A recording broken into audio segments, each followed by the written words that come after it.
tutla ipunun do zong hi tu hen sinro nake karnak mun kip a wanak nei bu hen tu ano non ni zulro la hen soro mun kip le ram kip a o kan zau zun mi wai bi enunga klang va replerin tak nak nun ka jing bu hen lon ti ma kan thum a chang on ro hi lon ti ma kan mun ma a ka ro chi mong swa rang a ding hen lai ban ao an sin Trăng thar oi bi eta zong hi kan silai tua pun dia na tuan siam tu thil ril mala kan vang liawa sao nak ni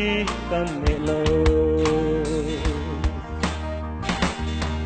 o kan zau zun mi oi bi enunga kan va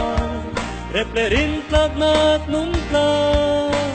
jing bu hen luan ti ma kan thum a chang ot ro hi luan ti ma kan mun ma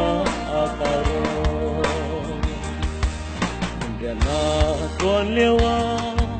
le na than ne la se kan mi phun ruang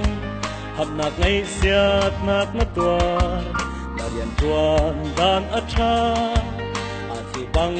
hen kan seo na tuan na kwa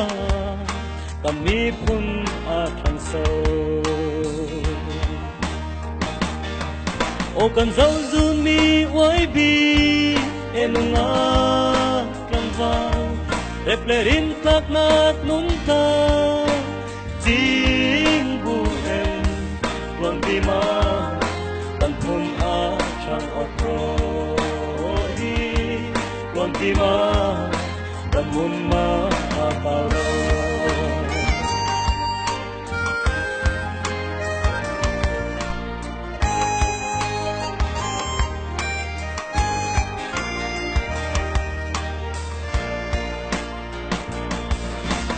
hel xem lai ô kun gen ruan tu ding hen ka neng roti lau hen bir dau tir vi ma lang sang phi leng bang hen bok tu leng ro se dây mun na thom voi bi e na roi da lo o kan zau zun mi wai bi enunga kang va replerin tak nak nun ka jing bu hen luan ti ma kan thum a chang ot ro hi luan ti ma kan mun ma a ka ot ti